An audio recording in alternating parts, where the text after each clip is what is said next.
अरे भाग्यवान, मेरे जूते कहाँ रखे हैं? मुझे बाहर जाने में देर हो रही है। तभी मालती कमरे में आती है। ये रहे आपकी जूते।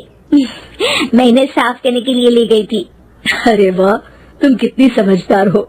मेरे बिना कुछ कहे ही सारे काम कर देती हो। तभी मालती झिझकते हुए रमेश से कहती है, सुनिए जी, आपसे एक बात कहूँ, बुरा तो नहीं मानेंगे ना? अरे नहीं नहीं, बेफिक्र होकर कहो। शादी से पहले मैं अपने मायके में नौकरी करती थी। मैं चाहती हूँ कि अब मैं फिर से नौकरी करना शुरू कर दूँ। वैसे भी सारा दिन घर में बोर हो जाती हूँ। देखो मालती, तुम्हारे नौकरी करने से मुझे कोई एतराज नहीं है, लेकिन तुम्हें एक बात बता दूं, हमारे खानदान में आज तक कभी किसी औरत ने नौकरी नहीं की। फिर भी एक बार तुम माँ से पूछ कर देखो, अगर वो तुम्हें नौकरी करने की इजाजत दे देती है तो अच्छी बात है। रमेश वहाँ से चला जाता है। फिर उसी शाम मालती अपनी सास के पैर दबा रही होती है। तभी उसकी सास मालती से कहती है, अरे क्या बात है बहू, आज तो ठीक तरह से मेरे पैर नहीं दबा रही। किसी ख्याल में खोई पड़ी है क्या? मैं भी तो जानूं आखिर बात क्या है। दरअसल वो माँ जी। अरे हाँ हाँ बोलो, इतना सोच क्यों रही हो? माँ जी, अगर आप बुरा न माने तो मैं नौकरी करना चाहती हूँ। घर के काम करने के बाद मेरे पास काफी वक्त बच जाता है। मालती की ये बात सुनकर उसकी सास गुस्से में कहती है, अरे बहू, तेरी तबीयत तो ठीक है ना? आज ये कैसी बहकी बातें कर रही है? भला हमारे खानदान में आज तक कभी किसी औरत ने नौकरी की है जो तू नौकरी करने की बात कर रही है, हैं? अरे बहू, तू क्या रिश्तेदारी में हमारी नाक कटाना चाहती है? जितना जल्दी हो सके अपने दिमाग से नौकरी का भूत उतार दे, और अब जा, जल्दी से रसोई में जा, खाना बनाने का वक्त हो रहा है। मालती मन मारकर खाना पकाने के लिए रसोई घर में चली जाती है। अगले दिन, नमस्ते माँ जी, कैसी हैं आप? अरे आओ आओ दिवाकर बेटा, बैठो, मैं तुम्हारे लिए चाय मंगाती हूँ। बहू, जरा एक कप चाय तो लेती आना। फिर दिवाकर एक फाइल खोलकर मालती की सास के सामने रख देता है। ये देखिए माँ जी, ये है पिछले महीने का हिसाब और ये रहे मुनाफे के रुपए। एक बार हिसाब देख लीजिए और इन कागजों पर अपने दस्तखत कर दीजिए। अरे दिवाकर बेटा, मैंने भला आज तक कभी तेरा हिसाब देखा है जो अब देखूंगी। ला बता, कहाँ दस्तखत करूं?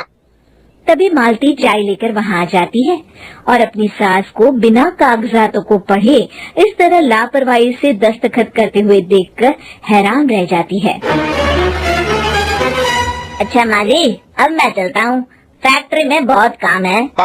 फिर दिवाकर वहाँ से चला जाता है। कुछ दिनों बाद मालती बाजार में कुछ सामान खरीद रही होती है। तभी एक बूढ़ा आदमी उसे आवाज देता है, अरे मालती बेटी, कैसी हो? मुझे पहचाना? मैं तुम्हारी कंपनी में मुनीम का काम करता हूँ। हाँ चाचा जी, मैं आपको बिल्कुल पहचानती हूँ। कहिए, कैसे हैं आप? मैं तो ठीक हूँ। कंपनी में कुछ भी ठीक नहीं चल रहा, यहाँ तक कि हमें ठीक वक्त पर तनख्वाह भी नहीं मिलती। ये आप क्या कह रहे हैं? अब क्या बताऊं, आप लोग तो कभी हिसाब किताब देखने दफ्तर आते नहीं। मेरी मानो तो एक बार आप लोग दफ्तर आकर सारा हिसाब किताब देख लो, आपको असलियत पता चल जाएगी। अच्छा बेटी, अब मैं चलता हूँ, देर हो रही है। फिर वो बूढ़ा वहाँ से चला जाता है। वहीं दूसरी तरफ मालती घर पहुंचकर अपनी सास को सारी बात बताती है। तभी वहाँ रमेश भी आ जाता है, लेकिन मालती की सास मालती की किसी भी बात पर विश्वास नहीं करती। तभी रमेश कहता है, अरे माँ, बिना आग के कभी धुआं नहीं उठता। जब मालती इतना कह रही है तो हमें एक बार दफ्तर चलकर देख लेना चाहिए। वैसे भी हम लोग काफी दिन से अपने दफ्तर नहीं गए हैं। इस तरह किसी एक आदमी के भरोसे काम छोड़ना मुझे भी ठीक नहीं लगता। अगले दिन वे सभी अपने दफ्तर पहुंचते हैं और सीधे दिवाकर के कैबिन में जाते हैं। अचानक सबको एक साथ देखकर दिवाकर चौंक जाता है। अरे माँ जी, आप सब लोग अचानक यहाँ कैसे आ गए? अगर कुछ काम था तो मुझे एक फोन कर दिया होता, मैं आपके घर आ जाता। तभी मालती की सास कहती है, अरे दिवाकर बेटा, आज मैं हिसाब देखने दफ्तर आई हूँ, जरा मुझे पिछले 6 महीनों का हिसाब दिखाना तो बेटा। दिवाकर घबराते हुए हिसाब की फाइल मालती की सास को देता है।